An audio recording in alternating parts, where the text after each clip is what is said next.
to see you, we just want to hear you. Yeah. I tell you, it's a rough crowd. Yeah. And then my wife typed back, amen. Yeah. I tell you, it's rough. It's rough, man.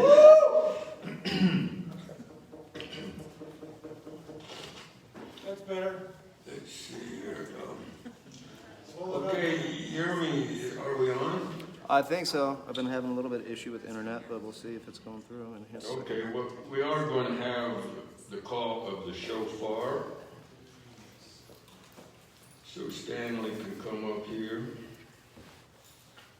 And you can let me know when we're working. And then we can check the volume in case I need to turn this up. I'm going to stand outside where I get better signal. Yeah, come over here and Brukatah Adonai Eloheinu melech haolam, Shema Yisrael Adonai Eloheinu Adonai Echad. Shabbat Shalom.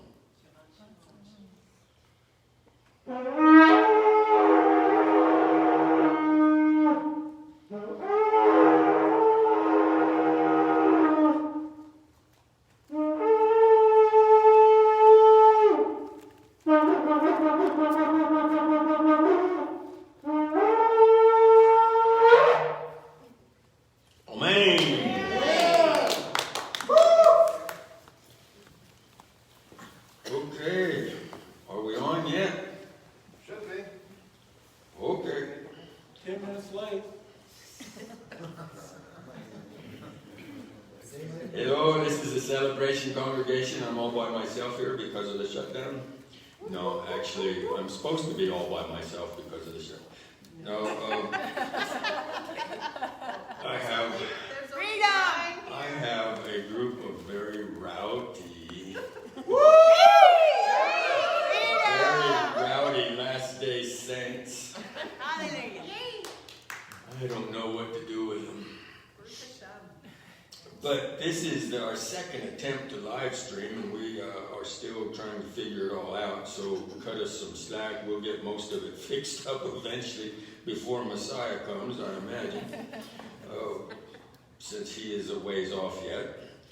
But yesterday, on Friday, Trump said something very nice to us. He says, you believers that meet together, which is usually called church, you are no longer non-essential.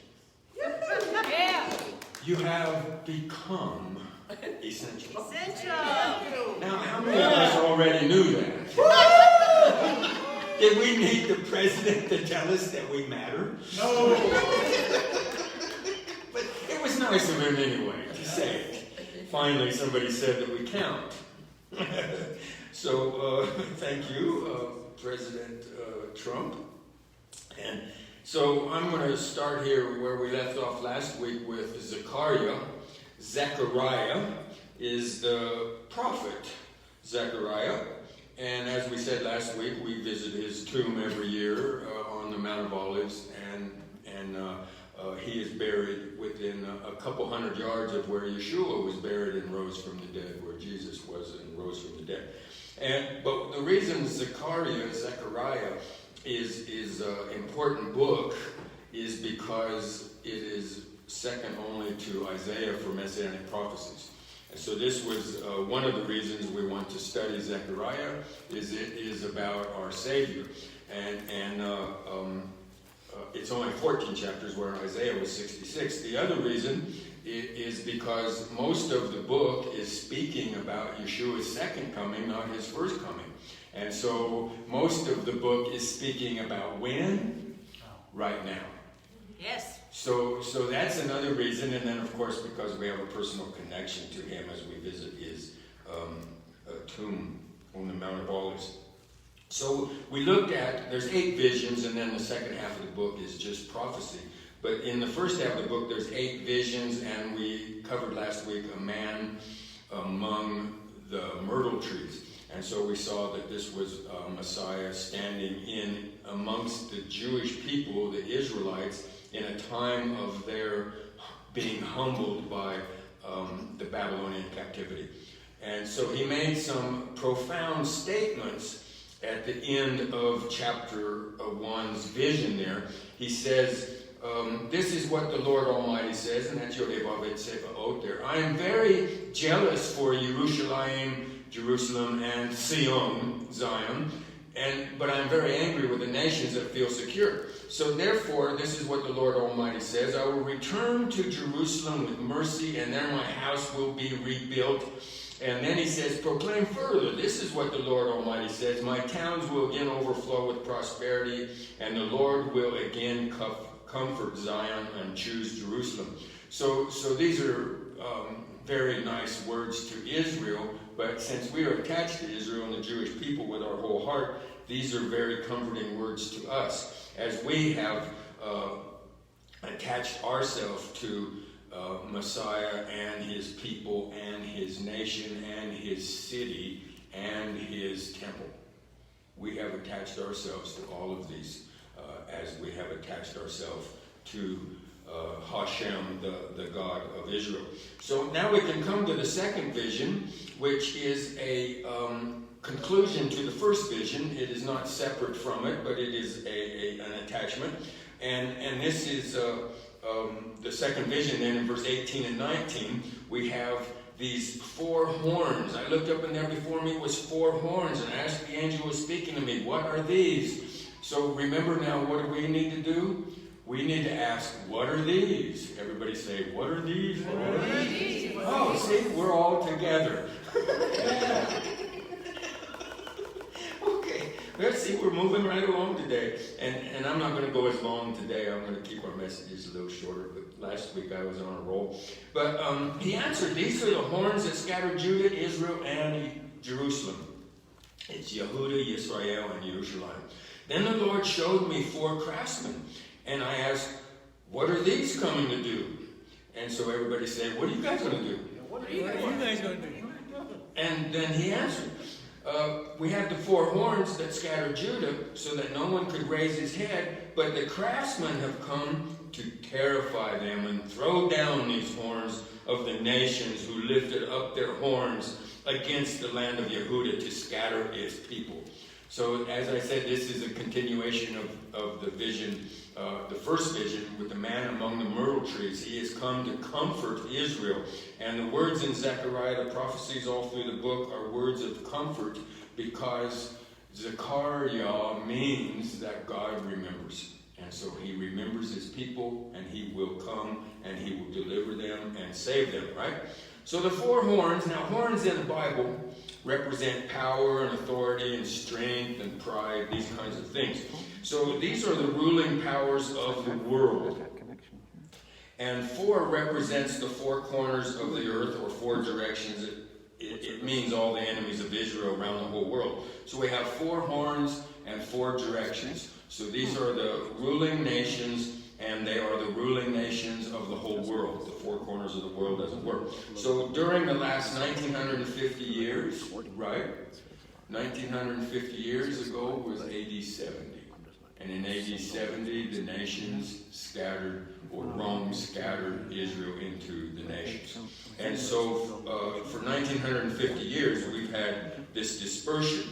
So the Jews have been dispersed into the nations of the world, and they have been mistreated in all the nations of the world. And so we know church history from 70 on.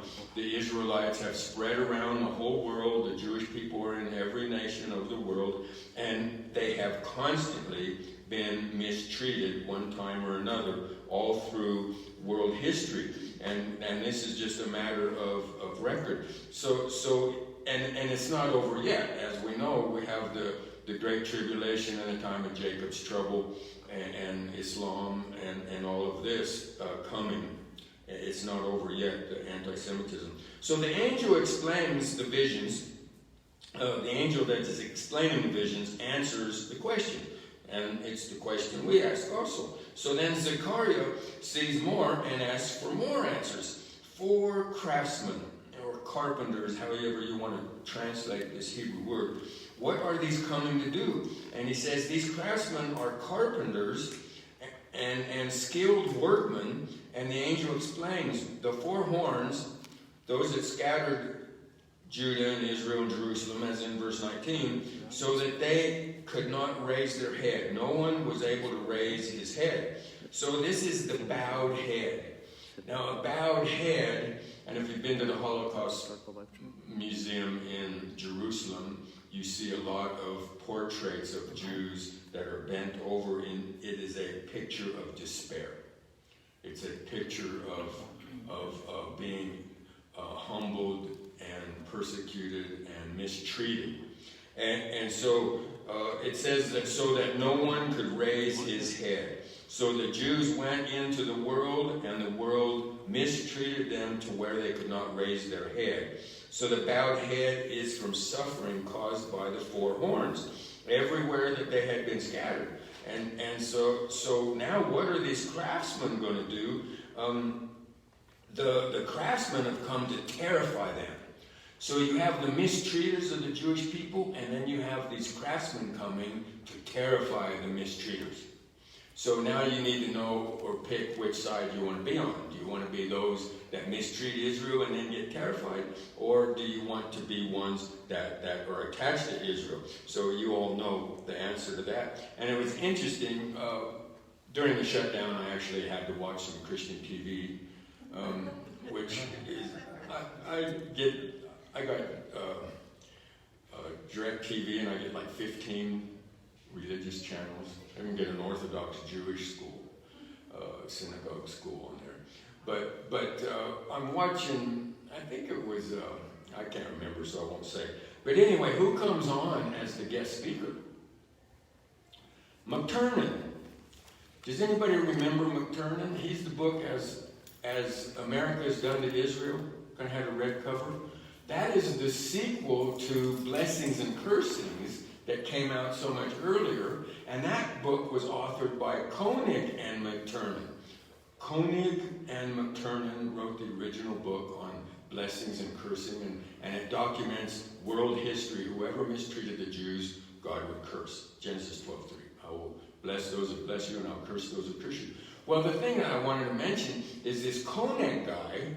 If you've been with us, our congregation's 23 years old or something now, but some 20 years ago, we had Koenig as a guest speaker here. And he was the one that co-authored that book with McTernan. So then McTernan writes the second book, which is a kind of a bestseller. So then I'm watching Christian TV, and it was probably the Jim Baker show. You know, the guy that was in prison, and now he's back in ministry. Yeah. And you know, his story is intense. When he was in prison, nobody had anything to do with him. And then one day he got a visitor. And he was mopping the floor. And he never got visitors, so he thought it was a parole officer or something. And so he's in his moppy, wet clothes, and he goes to meet the visitor, and it was Billy Graham. Oh my. He's the only guy that visited him in prison. It was Billy Graham. And Billy Graham took him and held him, and they cried. That's our God. I mean, Baker was in there for reasons. What about the forgiveness? That's our God, you see. Yes. But anyway, I was watching Jim Baker's show, and McTernan is the guest speaker. The guy that wrote Blessing and Cursing. But anyway, he was on there just a few weeks ago, and he says, this whole virus started when they did the two-state solution. And he blamed this whole worldwide pandemic on the nations are once again trying to divide the land.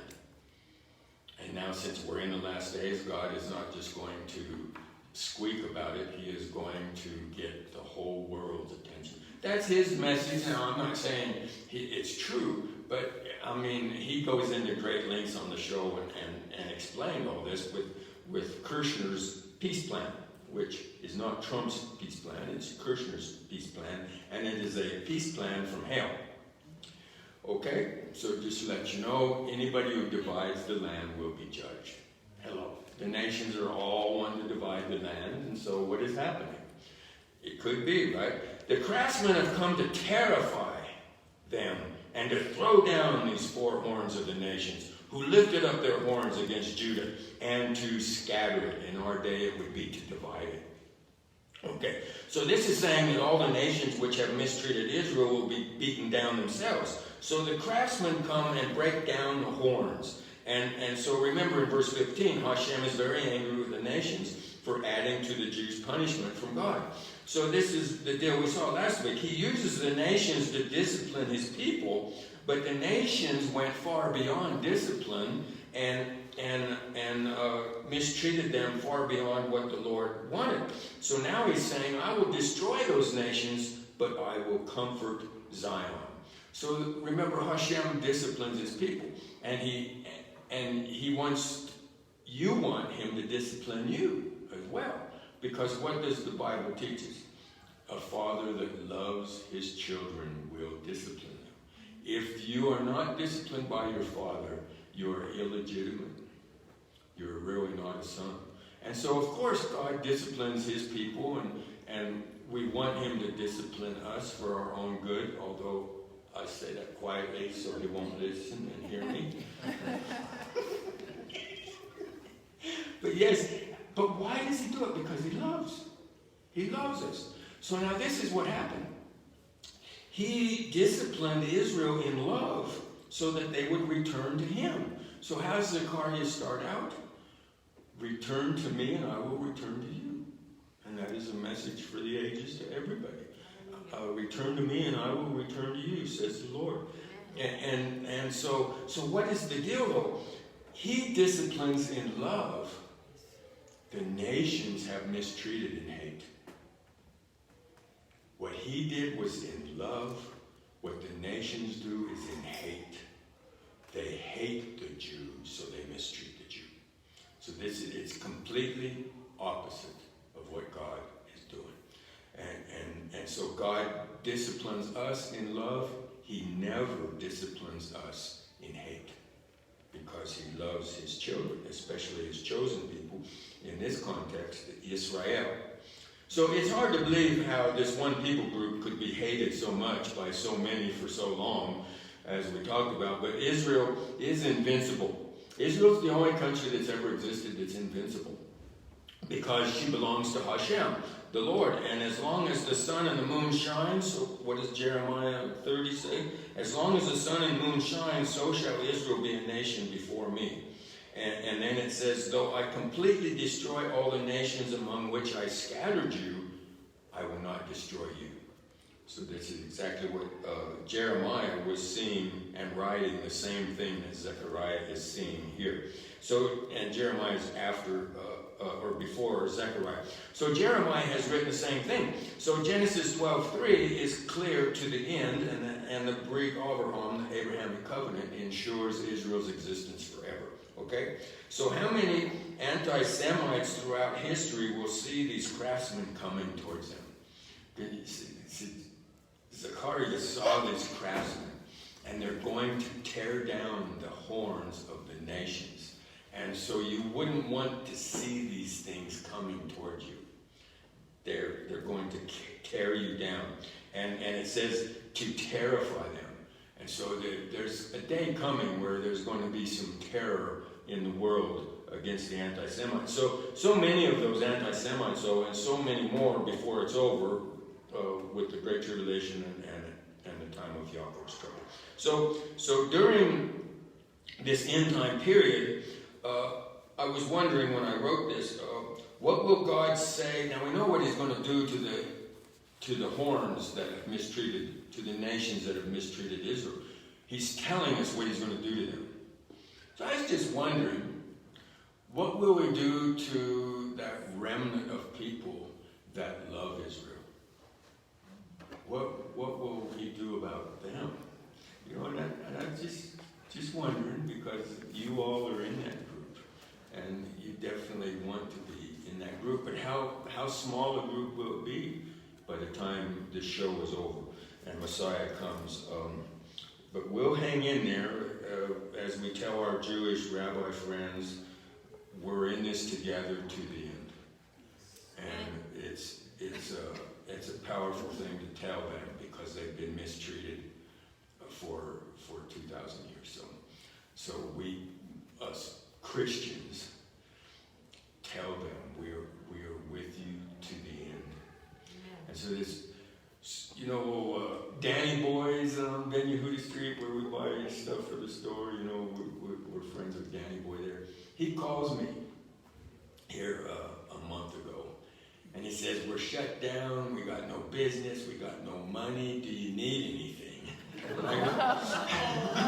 and he's an Orthodox religious Jew, and he knows what I am. I'm a Christian pastor, rotten preach pastor,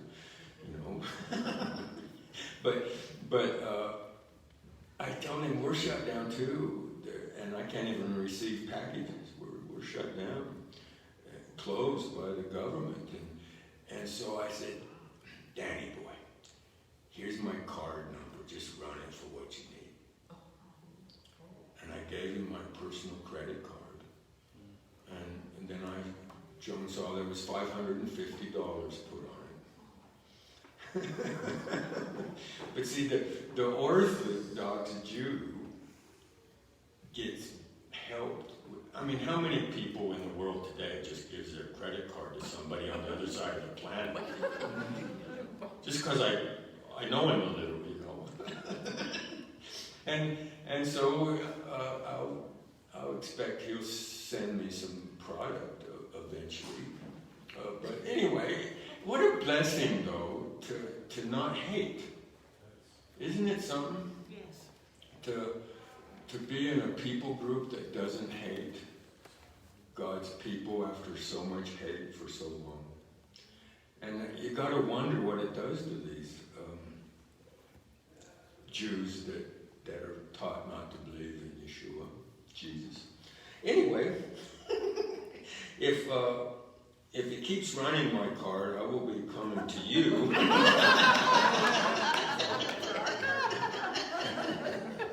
Because he could run it till it quits working, There's nothing I can do.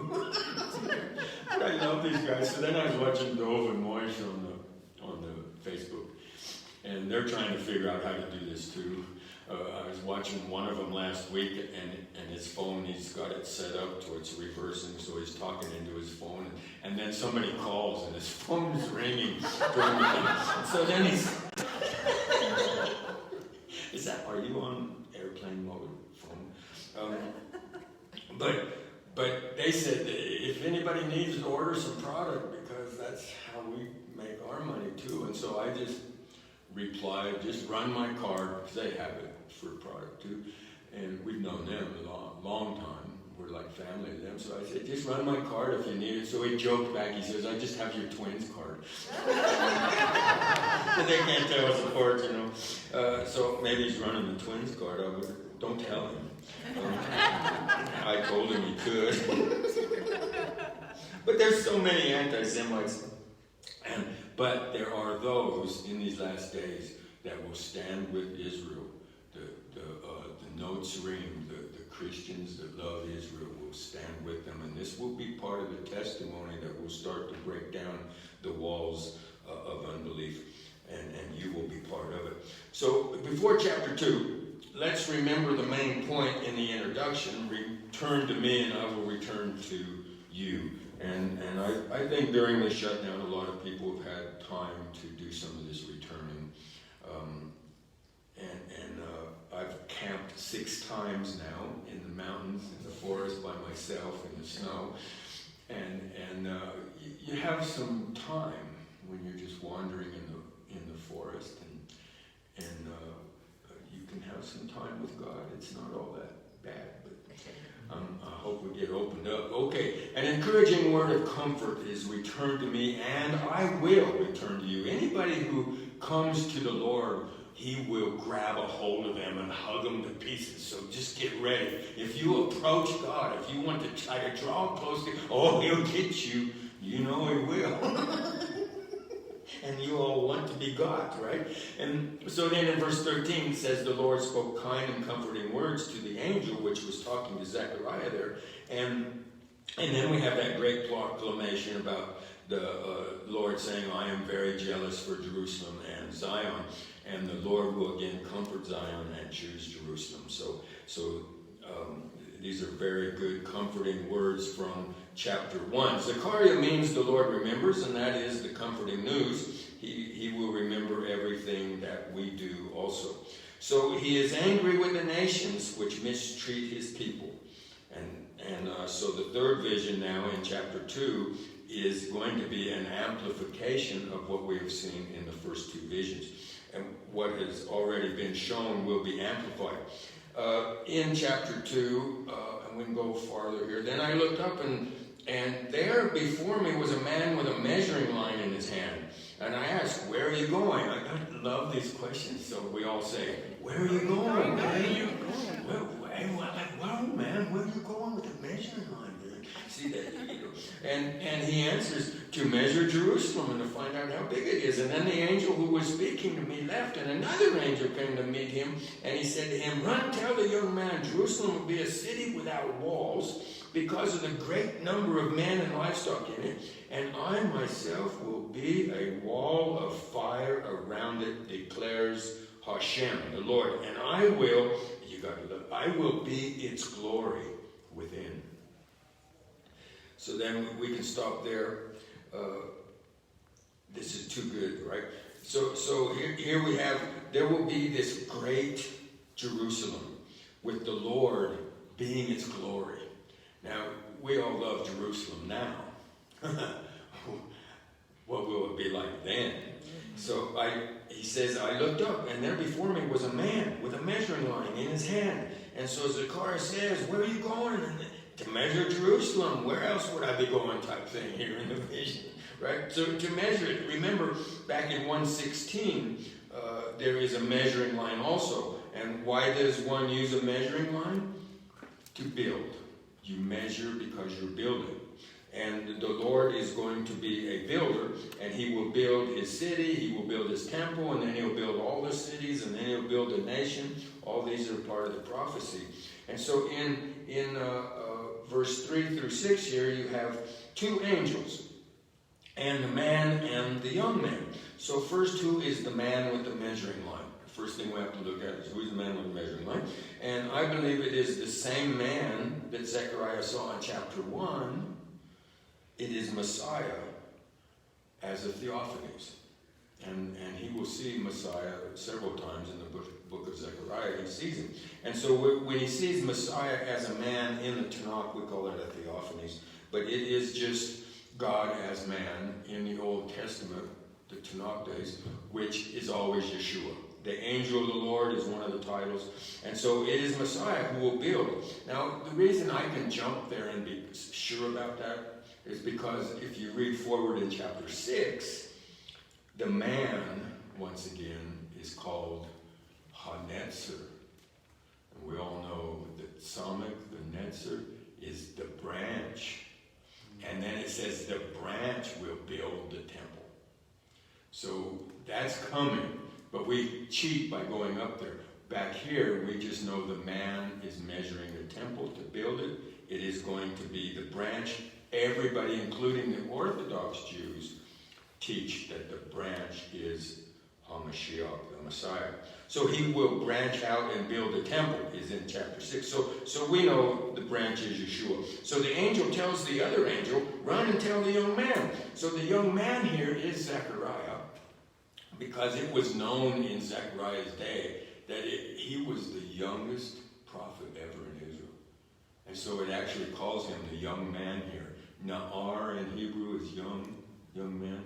And so Zechariah was a young man, and which was probably cause for some concern. But God uses young men too, right? So the whole rest of the chapter is what is said to Zechariah coming from the Lord, so that we have this great message. So the first thing the Lord says is Jerusalem will be a city without walls.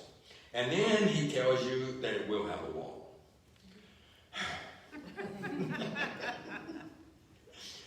It will be a city without walls, and then it will have a wall. But the wall it will have is not made with stone or iron or wood. It will be the Lord, the person of God himself will be the wall. So it will not have walls, it will have a wall. I myself will be a wall of fire around it. So this is the wall that will be. I don't know if it'll have gates in it or what we'll be doing when we go through this Eish HaKodesh, right? But it will be a city without walls. And why is the first reason that it says that it won't have any walls is because the great number of men and cattle. It's just too big. Like to us today, it would be too many tour buses. It's just everywhere. They're tourists. And people come in the store, they say, is it safe to go to Israel? And I go, well, we need a war to get rid of some of these tourists. They're everywhere. It's crowded all over the place. Israel, before the shutdown, was having the greatest tourism ever. And people there all the time. So if you're thinking about going to Israel, it's safe. The only problem that's not safe with going to Israel is driving on I-25 to get to the airport. Very scary. Very scary. Once you get to Israel, everything's fine. Okay. And so then in verse 5, and I myself will be a wall of fire around it, and I will be its glory within. I mean, this is too cool. My kind of declaration for the city I love, the city that we love, the city that we love to walk on our stones and listen to the birds sing and meditate on Hashem there. This city is going to be filled with the glory of God, the person of Messiah, and no walls because too many people, and it's like spread out over the surrounding area, and so there's all this prosperity and blessing, and so there's no way you can contain it with a wall of stone. But what about her enemies if there's no wall? You see, will it be safe then? And God says it will have a wall. I myself will be the wall, HaKotel, the wall, and it will be a wall of fire, which is, we know holy fire in the Bible is Eish HaKodesh, and Eish is fire in Hebrew, and we don't need to get into theology on fire, but many times in the Bible, God is manifest as fire, and it's always holy fire, and it's always good, even if it is to purify, it is still good because purification is good. Okay, so now we have a wall, and it is the person. So lots of places in the Word about God as fire. So anyway, nobody can conquer a wall like that. So let me tell you, it will be safe. It's safe to go to Israel now. It'll be safe to go to Israel then. Yes. As always, though, in my group, I tell people, what is the rule to stay safe in Israel? Look both ways when you cross the streets. People drive in Israel. Boy, do they drive. The buses are 90 miles an hour in town, and then, yes, so if you look both ways when you cross the street, doesn't that your mommy tell you that once? So, anyway, he is the wall, and best of all, he is the glory in our midst, and I want to be in that city, right? So this prophetic blessing has never been realized in our time yet. This has never come true yet. And so when is this come true? See, in our time, in the day of the Lord. And so this prophecy and promise is speaking about the return of Yeshua. So he return, not first turn. Remember, I will return, which implies that he already has been there once, right? Not the first coming, as our Jewish people would say, Messiah. His first coming is yet to happen, but we know his second coming is what's happening. So this is Jerusalem's future, and we will be a part of it. And we could say even today that this is a partial fulfillment of this prophecy, because most of Jerusalem today is what? Outside of the city walls. It's spread out all over the place. Everywhere you look, you get up on the high place, and there's just building everywhere. And you know, the joke today in Israel is that Israel's national bird is the crane. The construction crane. Because they're everywhere on the landscape and on the hills surrounding Jerusalem. There's construction cranes everywhere for building. It's too big, it's too prosperous, it's too rich to be contained with a wall anymore. If they build a wall, it would be obsolete in 6 months. Kind of like our interstate here. But most of Jerusalem today is outside the old city. And so this is the way it's going to be. The prosperity of the millennial kingdom will be Jerusalem will be a city without walls, which literally that word in Hebrew means to be in the open country, because it's too big to be contained, too prosperous to stay contained. So in that day, peace and security, with Yeshua being the Jew who rules the world. And he is a Jew, and he will rule the world. So that's hard on people. You know, I talk to my Baptist friends, and I go, you know, he's a Jew, and he's going to rule the world. And, you know, okay. Is he still going to be a Jew? As the guy in the chiropractor office says, well, he started out a Jew, and then he became a Catholic.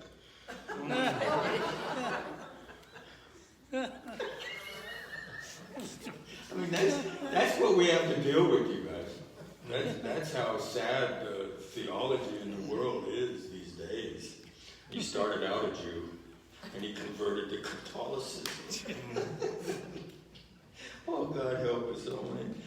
So, and the glory. Now, you know, today, I've got to stop and present. I said I was going to be shorter.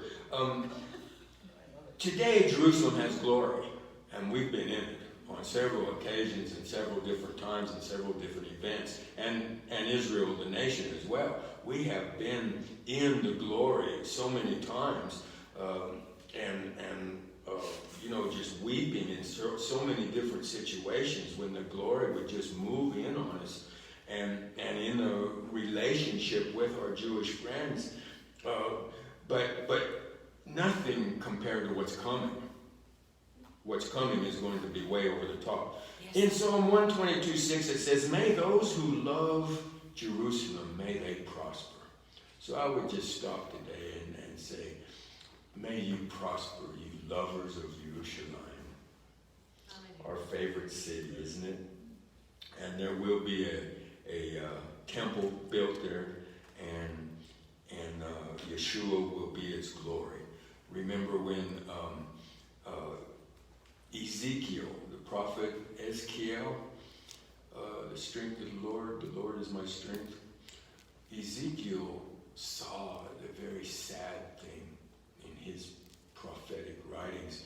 He saw the glory depart from the temple, and it went Mizrach to the east and disappeared. That is a sad, sad deal. And this was before the Babylonian captivity, and because of idolatry. And you know, when Israel came out of Babylon and came back, they've never had idols since. That cured them. Discipline works. But the glory departed. And so then, in the second temple, the glory was greater than the first temple. Why? Because Yeshua was in the second temple. So now he gets rejected in the first century, and where does he go? Same place Ezekiel saw the glory. He goes to the Mount of Olives and disappears.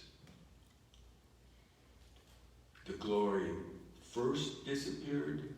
The glory second disappeared from Olives. Bethany is right over there on the Mount of Olives. Now, his return, where does the glory come back from? Mount of Olives, Zechariah 14. His feet will stand in the same place he departed is where he will return. Same place Ezekiel saw the glory depart the first time. So we go on the Mount of Olives every year, and up there where the resurrection took place, which is close to where the ascension then took place, we will see the glory return and come, and it will never leave again. And this will happen soon, and we say amen to that. So we have Jerusalem and the Mount of Olives and Temple Mount, all of our favorite places.